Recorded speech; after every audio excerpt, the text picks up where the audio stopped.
ओह God, अब बस भी करो यार। ओह गॉड, मेरी चीक्स में दर्द होने लगा हंसते हंसते।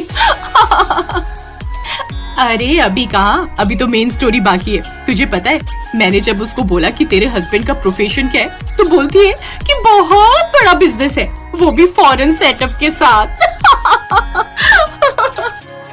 अच्छा, तो फिर तूने पूछा नहीं कि उस बिजनेस का बड़ा सा बंगला कहाँ है? पूछा ना, यू डोंट बिलीव, जरूरी काम का बहाना बनाकर निकल गई। पता है, एकदम बेंजी टाइप लग रही थी, कपड़े देखकर लग रहा था कि किसी लोकल मार्केट से खरीदे हो। माय गॉड, सोनिया और लोकल कपड़े, सच में यार अब तो मेरा भी मन कर रहा है उससे मिलने का। हाँ तो मिलते हैं ना, रुको अभी कॉल करती हूँ उसे। इतना कहकर रुशाली ने अपनी पुरानी दोस्त सोनिया का नंबर अपने मोबाइल पर डायल कर दिया, लेकिन कई बार कोशिश करने के बाद भी जब सोनिया ने फोन नहीं उठाया तो उसने गुस्से से कहा, सच में यार ये सोनिया बड़ी चालाक है।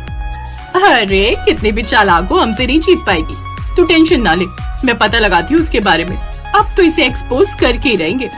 ये है मायशा, रुशाली और विशाखा, जो अपने कॉलेज के टाइम की दोस्त सोनिया के बारे में बात कर रही है। दरअसल ये तीनों हमेशा से सोनिया से जलती थी, क्योंकि सोनिया शहर के सबसे बड़े बिजनेसमैन की इकलौती बेटी थी। सोनिया के एक्सपेंसिव लाइफस्टाइल की ये तीनों कभी बराबरी नहीं कर पाई। दूसरी तरफ सोनिया भी अपने कॉलेज टाइम में अमीरी के नशे में चूर थी और अपनी महंगी चीजों को शो ऑफ करना उसे बहुत पसंद था। सच में यार सोनिया, मान गए तुझे, ये कार पूरे शहर में सिर्फ तेरे पास है। हाँ तो आई डिजर्व द बेस्ट, पापा को पहले ही बोल दिया था मैंने, तो उन्होंने सीधे कार कंपनी से बात करके मेरे लिए ये फर्स्ट पीस ऑर्डर कर दिया। रियली इट्स ऑसम, चलो ड्राइव पर चलते हैं। क्या इसमें जाओगी, और वो भी ऐसे? Are you out of your mind? अरे दिक्कत क्या है? दिक्कत ये है कि तुम तीनों बहुत ही एवरेज लग रही हो, और मेरी इस लग्जरी कार में बैठने के लिए तुम तीनों को स्पेशल दिखना होगा, समझी? ओहो सोनिया, कि ज्यादा हो गया, चल ना अब ऐसा करते पहले सलून ही चलते हैं। लेकिन सलून से पहले तुम लोगों को बेहतर कपड़े भी दिलाने होंगे। मुझे तो ये समझ नहीं आता कि तुम तीनों ये थर्ड क्लास स्टफ कैरी कैसे कर लेती हो। सोनिया हमेशा ऐसा ही करती थी, और उसकी ये तीनों सहेलियां सब कुछ समझते हुए भी उसके साथ ही रहती थी, क्योंकि सोनिया के साथ उन्हें भी लग्जरी लाइफ का एक्सपीरियंस हो जाता था। हालांकि दिल ही दिल में तीनों सोनिया से नफरत करती थी। और फिर सोनिया, यार अमीर तो हमारे पेरेंट्स भी हैं, लेकिन तेरे पेरेंट्स की बात ही कुछ और है। सच में क्या वो कभी तुझसे तेरे खर्चों को लेकर कुछ नहीं पूछते? पूछते हैं, बट मैं उन्हें रिप्लाई नहीं करती। बस मैं वो करती हूँ जो मुझे करना होता है, प्रॉब्लम सॉल्व। सही है, लेकिन सोनिया जस्ट सपोज अगर तेरी शादी इतने अमीर घर में नहीं हुई तो तू कैसे मैनेज करेगी? अरे ऐसे कैसे, मेरे पापा बिजनेस टाइकून है और मैं उनकी इकलौती बेटी, तो वो मेरे लिए खुद से बेहतर ही किसी को ढूंढेंगे। तो तू अरेंज मैरिज करेगी क्या? अब वैसे मैंने अभी कुछ सोचा नहीं इस बारे में, अभी तक कोई ऐसा मिला ही नहीं जो मुझे मेरे लायक लगे।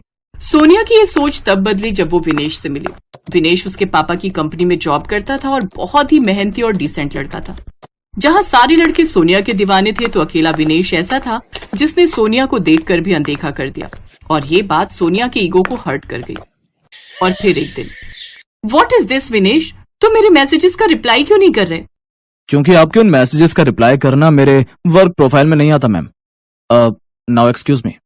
नो यू कांट गो जब तक तुम मेरे सवाल का जवाब नहीं दे देते। बताओ मुझे विनेश, क्या मैं तुम्हें पसंद नहीं? क्या मैं खूबसूरत नहीं? देखिए मैम, आप बेहद खूबसूरत हैं, लेकिन मेरा आपको पसंद करने या ना करने जैसी कोई सिचुएशन मुझे क्रिएट ही नहीं करनी है, क्योंकि आपकी और मेरी कोई बराबरी नहीं है। Oh forget this all shit, important ये है कि तुम मुझे बहुत पसंद हो, और मैंने फैसला कर लिया है कि शादी तो मैं तुमसे ही करूंगी। विनेश सोनिया का जुनून बन चुका था, लेकिन उसने ये बात किसी को नहीं बताई सिवाय अपने पिता के। उसने विनेश से शादी करने की जिद पकड़ ली। कई दिनों तक चली बहस के बाद आखिरकार उसके और विनेश के रिश्ते के लिए सोनिया के पिता मान गए, और उन्होंने विनेश को भी तैयार कर लिया। अब सोनिया बहुत खुश थी, लेकिन आगे जो होने वाला था उससे वो बिल्कुल अनजान थी। देखो विनेश, तुम्हारे लिए मैं सिंपल कोर्ट मैरिज के लिए एग्री हो गई, लेकिन अब बस बहुत हो गया। हमें क्या जरूरत है इतनी गरीबी में रहने की? पापा ने ऑलरेडी मेरे नाम पर 2 फ्लैट्स लिए हुए हैं, हम वहां चलते हैं ना? और सुनो, यहाँ से कुछ भी ले जाने की जरूरत नहीं है, वहां पहले से ही सब कुछ है। नहीं सोनिया, तुमसे शादी के लिए मैं ऐसी शर्त पर राजी हुआ था कि मैं तुम्हारे पापा से कुछ नहीं लूंगा, और तुम्हें मेरे घर में मेरे परिवार के साथ मेरे घर की आदर्श बहू बनकर रहना होगा। मैं तुम पर कोई दबाव नहीं डाल रहा, फैसला तुम्हारा है। मेरे साथ मेरे घर में रहना चाहती हो या फिर मेरे बिना अपने आलीशान फ्लैट्स में? सोनिया विनेश के छोटे से घर में नहीं रहना चाहती थी, लेकिन विनेश से दूर भी नहीं रह सकती थी। उसने विनेश को मनाने की बहुत कोशिश की, लेकिन वो ना तो अपना घर छोड़ने को तैयार हुआ और ना ही अपने परिवार को। हारकर सोनिया को ही एडजस्ट करना पड़ा। उसने घूमना फिरना, दोस्तों से मिलना सब कुछ बंद कर दिया। यहाँ तक कि हमेशा नौकरों पर निर्भर रहने वाली सोनिया अब अपने ससुराल में घर के काम भी करने लगी, और ये सब सिर्फ विनेश की खातिर। विनेश भी सोनिया में आए इस बदलाव से बहुत खुश था। लेकिन फिर एक दिन अचानक सोनिया की मुलाकात उसकी पुरानी सहेली रुशाली से हो गई, जिसके बाद से रुशाली, मायशा और विशाखा तीनों सोनिया की खोजबीन में लग गई। और फिर सोनिया, आज पकड़ ही लिया तुझे हमने। अरे तुम तीनों यहाँ अब कैसी हो? हम तो बहुत अच्छे हैं, पर तुझे क्या हुआ? पहले बिना बताए बिना बुलाए शादी कर ली, और फिर उस दिन मिली तो बहाना बनाकर निकल गई। फिर मेरा फोन भी पिक नहीं किया तूने। अब वो मैं बस वो अरे कोई बात नहीं। अच्छा तो ये हुआ कि आज ही मिल गई, अब ये कोई बहाना नहीं बना पाएगी। चल जल्दी से बता तूने गाड़ी कहाँ पार्क की है, सब तेरे घर चलते हैं, वहीं बैठकर गप्पे मारेंगे। अब नहीं, वो मैं कैब से आई थी और मेरा घर वो तो बहुत दूर है यहाँ से। अब फिर कभी प्लान करते हैं। अरे ऐसे कैसे? आज हम तीनों फ्री हैं, तो तेरे घर तो चल के रहेंगे, और गाड़ी में लाई हूँ ना। हाँ ये सही रहेगा। वैसे भी मौसम देखकर लगता है कि बढ़िया बारिश होगी आज, तो इसी बहाने तेरे कुक के हाथों के पकौड़े और गर्मा गर्म चाय भी हो जाएगी। सोनिया अब कुछ नहीं कर सकती थी। उसे अपनी तीनों सहेलियों को अपने ससुराल लेकर जाना ही पड़ा, जो उस जगह से ज्यादा दूर तो नहीं था, लेकिन एक बहुत ही कंजेस्टेड इलाके में था। रास्ते में तेज बारिश भी शुरू हो चुकी थी। बारिश के बीच ही सोनिया तीनों को लेकर अपने घर पहुंची, जो उसके शादी से पहले के स्टैंडर्ड से बिल्कुल मैच नहीं करता था। जिसे देखकर शिट, ये है तेरा ससुराल? ओहो, इट्स सो सैड यार। सोनिया, अगर इतनी प्रॉब्लम थी तो हमसे बोल देती, हम तेरे लिए कुछ कर देते। हाँ बिल्कुल, चल कोई नहीं, अब यहाँ तक आई गए तो अंदर चलकर भी देख ही लेते हैं। इसके बाद सोनिया उन तीनों को लेकर घर के अंदर गई, और फिर अब तुम तीनों भीग गई हो, ये लो मेरे कपड़े, अंदर चेंज कर लो, तब तक मैं चाय और पकौड़े बनाकर लाती हूँ। क्या तू बनाएगी? अरे हाँ, जब घर के यह हाल है तो कोई नौकर कैसे होगा। लेकिन ये कपड़े, सोनिया तू ये कपड़े पहनती है? सॉरी बट हम तो ये नहीं पहन सकते, अब हम ऐसे ही ठीक है। सोनिया अच्छे से समझ रही थी कि उसकी तीनों सहेलियां उसके साथ क्यों आई हैं और क्या करना चाहती थी, लेकिन वो चुप रही और फिर चाय पीते हुए, चाय तो बढ़िया है और पकौड़े भी, लेकिन जीजा जी कहाँ हैं? किसी बिजनेस ट्रिप पर गए क्या?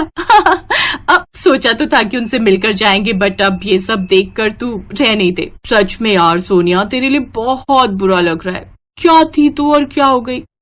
आहा, चलो अब क्या हुआ कैसे हुआ ये तो नहीं पूछेंगे, लेकिन इतना तो बता दे कि आगे क्या सोचा है तूने। आगे सोचा ये है कि अब बस और कोई झूठ नहीं बोलना है मुझे। देखो मैं जानती हूँ तुम लोग मेरा मजाक उड़ाने यहाँ आई हो, लेकिन सच कहूँ तो अब मुझे इस बात से कोई फर्क नहीं पड़ता, क्योंकि मैं जहाँ हूँ और जैसी हूँ बहुत खुश हूँ। मुझे मेरे ससुराल में कोई कमी महसूस नहीं होती, क्योंकि यहाँ मुझे वो मिला जिसकी मुझे सबसे ज्यादा जरूरत थी, मेरे पति और परिवार का प्यार। और जीने का सही सलीका भी मैंने यहीं आकर सीखा है, जो शायद अब तुम तीनों को भी सीख लेना चाहिए। और अगर तुम लोगों को यहाँ कोई दिक्कत है तो चाय और पकौड़े तो खत्म हो ही चुके हैं, यू कैन लीव। इस बार सक पकाने की बारी तीनों सहेलियों की थी, जो वाकई लाख कोशिश करके भी सोनिया को नीचा नहीं दिखा पाई, क्योंकि अब उनके सामने वो सोनिया थी ही नहीं जिसे वो जानती थी।